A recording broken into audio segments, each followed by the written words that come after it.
This video is about how we might apply the anchoring effect to make better sense of the Heinrich-Schenker narrative, make better sense of Schenkerism, and possibly make better sense of Schenkerian analysis.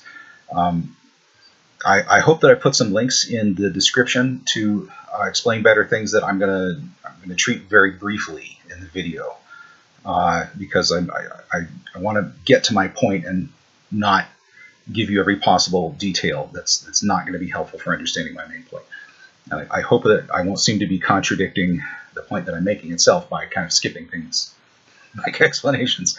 The anchoring effect is a cognitive bias in which, simply put, if people are given two pieces of information that are incongruous to each other, that is, two pieces of information that directly contradict each other or just don't seem to fit, and they feel that they have to make a choice between those two pieces of information in terms of one of them being more valuable than the other. All else being equal, they are more likely to pick the first piece of information, the thing that was given to them first. As the first piece of information provides context for the second piece, not the other way. So how does this matter in terms of the Schenker narrative, the Schenker controversy, Schenkerian mentality, or Schenkerian analysis? I'm gonna try. There's another thing I hope that I've linked is a video by Opera on the Verge regarding the Schenker controversy from 2020, and it is an excellent video. It is better than any video I could imagine having made on my own, and I really hope that she'll make an update, because although she wouldn't make this video, and so this video is not redundant in that way, I guess. Her next video, I assume, will be far better than this one in its own way, as was the last one. Okay, so in the video, Opera on the Verge makes what I think is a point of some merit, that it was not Ewell's best decision to leave out in his speech at the plenary session the fact that Schenker was Jewish. And the reason I agree with her that that was not the better of the two options was that if he had any idea how many people would be watching his video and who they would be, it could be construed as a kind of deliberate omission to just tell viewers that Schenker was a Nazi sympathizer and then not give them the incongruous piece of information that Schenker was also Jewish, which I would agree with the order if he'd gotten around to mentioning he was Jewish, but he did not do that.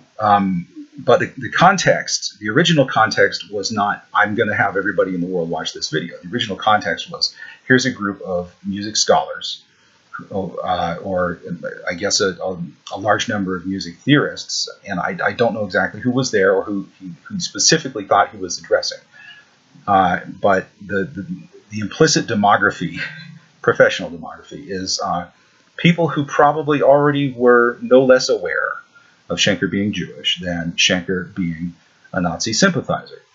And why does the order of these two things matter? Well, it may matter to other people for other reasons. The reason it matters to me is that Schenker didn't exactly choose to be Jewish. I mean, at some point he went with it, but it was not initially up to him. And sympathizing with the Nazis was absolutely his choice. There were people who very, very directly discouraged him, and he continued to do it for a surprisingly long time. So his mentality shows being passively Jewish and being actively Nazi sympathetic. So to me, between those two things, the Nazi sympathy thing is a more telling insight into his mind. And if you see this, look at the list of composers who Schenker and even current Schenkerians, including Schenkerians who are Jewish, consider to be geniuses and who are not geniuses. Bach, Beethoven, and Brahms are geniuses. Okay, Meyerbeer, Mendelssohn, and Mahler are not geniuses. What do these three B's have in common that these three M's do not have in common? Look it up. Okay, that said, what else? Why does this matter? Does it have larger ramifications? Are there other things that pop out as more than You just some kind of imaginary pattern. Yeah, it's ironic. Yeah, Schenkerians are looking to me to spot me finding imaginary patterns. Okay. Yeah, I think that it does if you look for a few other things. One example is if you look, for example, in volume 12 of Journal of Schenkerian Studies, there are repeated references, which to me seem like they are anchor exploitive. There are repeated references to Nazis killing Schenker's wife. Now, let me be very clear here. Make sure that you get this point correct. Make sure that you hear me correctly. It's a lie.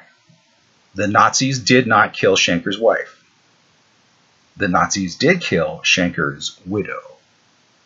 See what I did there? Yeah. Okay.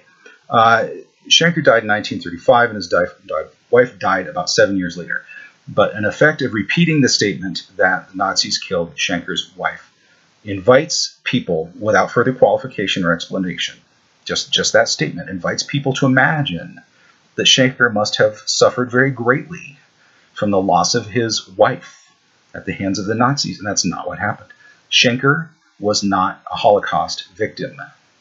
He was not an honorary Holocaust victim. He was not an affiliate Holocaust victim. The Holocaust in which Schenker's widow died was something that Schenker himself had done less to discourage and more to encourage. So playing the dead wife for sympathy let me be profane. It's a dick move. It's a dick move. Sorry, I know it's going to be controversial in 10 years. You're going to get me for that. It's a dick move. Okay. What else? What else? Well, how does anchoring work in terms of the larger picture of Schenkerism? Why does it matter? Why does it matter to students? Well, in my case, my first awareness of Schenker being Jewish was when I was told I could not ask certain questions that offered a skeptical view of Schenkerian theory, because to do so was anti-Semitism.